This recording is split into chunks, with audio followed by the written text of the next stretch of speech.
Hello and welcome to the Mal and Johnny Show. Now, I think it was Judy Dench who said the best thing about getting a job is the phone call. You get the phone call to say you've got the gig, then you've got to do it.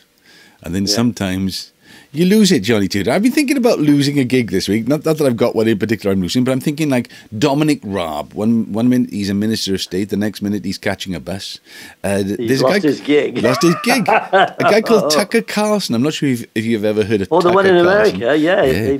He's they just lost his for millions. Yeah, and well, he's just lost his gig on Fox TV. You know, so one minute you're cock of the walk, and the next minute, you know, you can't get arrested. When you're hot, you're hot.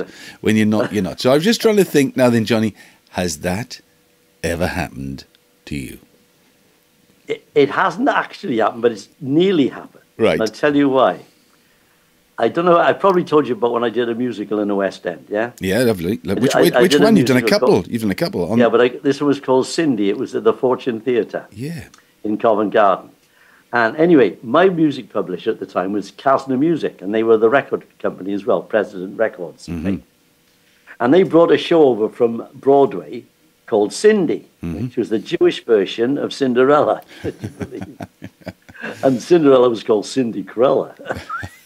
And the Buttons character, i.e. me, was Lucky. Okay.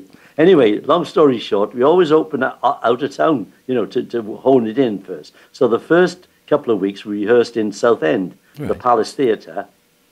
And then we did it there for like 2 weeks. And then it was going to go into the West End. Anyway, I get the call from the producer, who shall rename nameless in case he's still around. And he said, oh, sorry, John, I'm going to have to let you go. I said, what do you mean? He said, well, no, he said, I don't think you're doing the job right, and blah. He had some cock and bull story. It turned out he wanted, in the end, long run, I found out he had a boyfriend, and he wanted him to take the part because it was going into the West End, okay?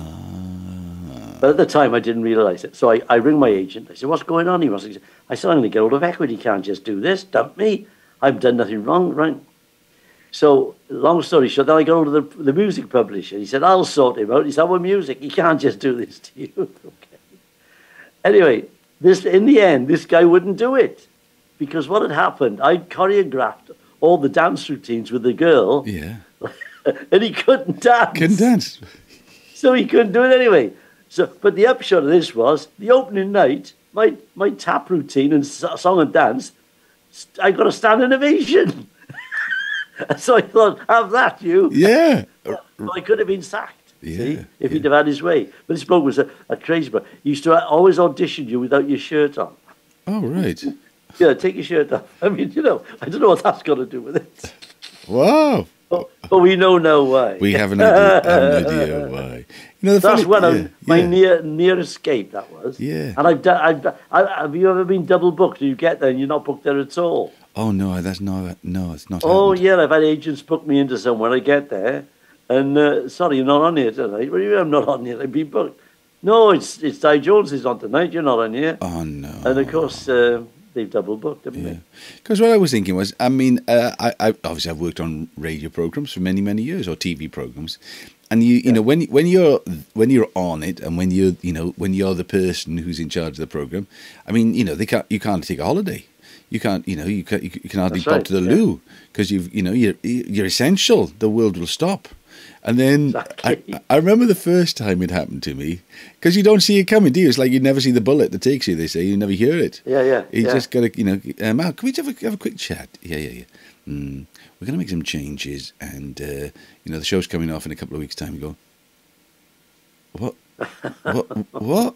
I got a wife and 4 kids, and a mortgage, and a cat, and a dog, and they say, you're really sorry. We'll try and find something for you. You know they're not going to find anything for you because they've just got rid of you for whatever reason it is. And, well, they're doing it now, aren't they? They've just got rid of local radio stations. Ken Bruce. Well, yeah, and local radio stations. He's dead choked about it, apparently, and they got rid of Steve Wright. I mean, great presenters, you know. Yeah. And they bring in these young characters from Radio 1, hoping to grab the young listening. But like we said last week, young people don't listen to the radio. Yeah.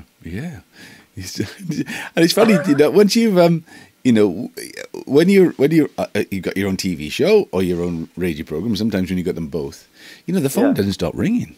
You know, there's people That's asking you, for, you know, people calling me up for favours. What's that song called? Calling me up for favours. Anyway, and then once you're not, it goes very, very quiet, very, very quickly. And so I was just thinking, flavour of the month. When you're not flavour of the month, and you know, there's nothing you can do for anybody else, so you know, nobody's asking you for people calling me. But isn't it funny? Is that Rhinestone Cowboy? Is that Rhinestone Cowboy? Rhinestone Cowboy. People calling me up for favours, and offers coming on the phone. Anyway, offers coming over the phone. That's right. Yeah. Well, they soon stop once you're not cock of the walk. Because I was thinking Dominic Raab. Now he was being interviewed somewhere, having resigned.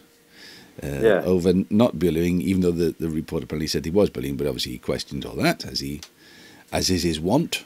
Yeah, but the thing is, what's bullying now is like you got giving somebody a bit of criticism. They said, no, you can't do that. It's like in school now. You can't tell the kids they're not trying. Yeah. You have to say, you can't say must try harder. You mustn't give any negative feedback. Yeah, but we've changed as a society. Yeah, but if you remember, Johnny, when we were in school, they could throw a board duster at you. Have the cane, have the slipper. You know, the world has changed, and maybe people need to realise the world has changed. But is it for the better? No, that's it. That's interesting. Yeah. You know, segregation. Because the discipline we had in school, you wouldn't cheek your teacher. No. You'd have a cane. Have a cane, absolutely. No, my daughter's a maths teacher. The kids tell her to F off. I mean, wow. Yes, I mean, you can't do that. I mean, we couldn't even say damn or bloody hell when we were in school. Yeah, we can't now, Johnny. Come out here, got a face, bend over the desk, whack. Oh! I don't think that's, in a way it's not right, but on the other hand, there's no happy medium now, is there? You can't look at him sideways. Yeah.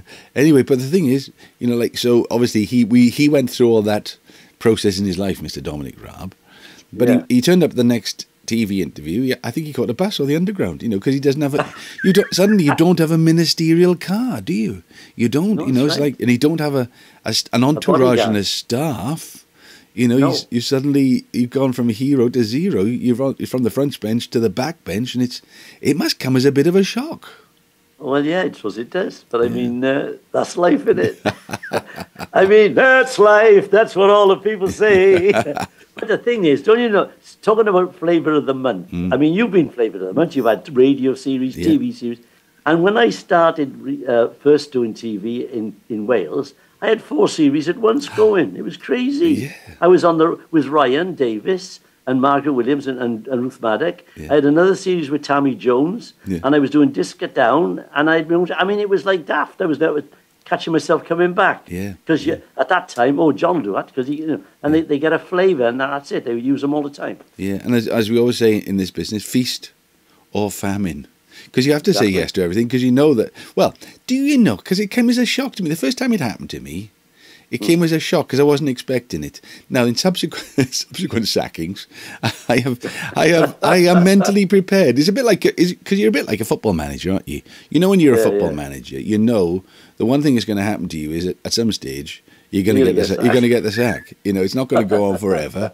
You're going to get a good couple of years, and all of a sudden... Because I worry about... You know, the Ryan Reynolds and Rob McElhenney. Oh, right, yeah. Because it's going so well at the moment. I'm wondering what happens when it stops being fun for everybody and they won't they won't spend 30 million on a centre forward from Yugoslavia or something, or whatever it is. Because poor old Delia Smith this week. So Delia Smith has given her life to cooking and Norwich City. And Swansea beat them 3-0 this week. And, you know, apparently even the Norwich crowd was sort of saying, Delia out. I mean, you know, No, it's very precarious, especially the football game. I mean, they sack him like they're going out of style. Yeah. What's the one that the Portuguese guy? Oh, Mourinho. Mourinho. Jose Mourinho, was it? What's he called himself? No, not the player. The special one. The special one. The special one. Yeah, Jose Mourinho. Yeah. But he always gets another job. He does always get another job, and he's doing great in Italy at the moment. I think it's Rome or something like that. Then the other person who got sacked this week was a guy called Tucker Carlson. Now, unless you are interested in American politics, you might never have heard of Tucker Carlson. Had you heard of him? Yeah, because I sometimes look at CNN. CNN, yeah. So he's the excuse me. Bless you. Yes. Holland. CNN, and they were saying that this guy was spinning stuff on Fox TV Allegedly, Johnny. Allegedly, allegedly, Johnny. that the guys who made these machines to count the votes of their election were crooked, and they were, and of course they weren't. So, or at least the judge didn't think so, because they've been fined millions and millions of dollars. Yeah. But the thing is, he was on Friday night. He did his show, and then he said, "I'll see you all on Monday evening, 8:00." Well, and then they sacked him. So he said his goodbye. Yeah. So what's he going to do now? What's he going to do? I mean, I think he was on a £20 million contract, so he's probably got he's probably going to keep the wolf from the door for a little bit. Yeah. But when you are that, I mean, do you remember Simon D? Yeah, he was the same agent as me. He was with Bunny Lewis. Really? But Simon D, his main problem was he used to insult everybody. Oh, did he? Bunny said he insults me and I'm his agent. He says he won't turn up. Oh no, because he was a bus driver, see. Yeah. And then a bus conductor, one of those, and his show was like the top show, wasn't it, on TV? D time. It was on Saturday, prime so time. anyway, he blots his copybook because he's insulted everybody on the set and the director and and he gets the sack. So Janique, who was Bunny's wife, she was part of the agency. Janique Joel, she was French. She got him another series. He screwed that up as well. But it was his own fault. Yeah, I think he went back to driving buses afterwards. I think I don't know what he did. Well, what do you think is? I remember being in Dot's house once, and somebody said, "Can somebody move? Can somebody move the Rolls Royce? Because Simon D wants to get his bike out of the drive." People are cruel. People are cruel. Because the thing is, when the job stops, the money stops, doesn't it? It's like, well, yeah. Unless you looked after it, and most performers. I'm not saying all, but most performers, they think it's never going to end, you see. No, and it's like my friend Ted Rogers, who was on A Fortune, and he had 13 million viewers a week. Yeah. And he ended up with nothing and owing £80,000 on his credit card. Oh, golly gosh. Because they think it's never going to stop. Yeah. So they go out and they splash the cash and, hail, what they call it, fine, I don't know what they call this phrase, hail man, well met. Yeah. So, buy everybody drinks and he'd tip the waiters for fortune. And then it stops and then they got a big tax bill. And then what happens? Wow.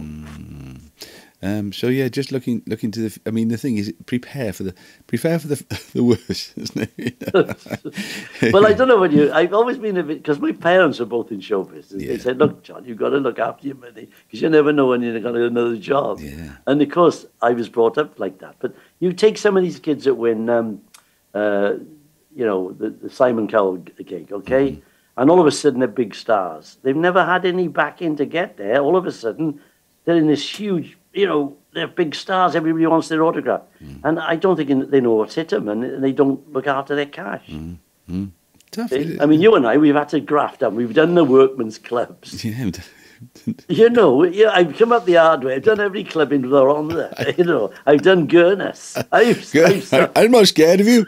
I'm not scared of you.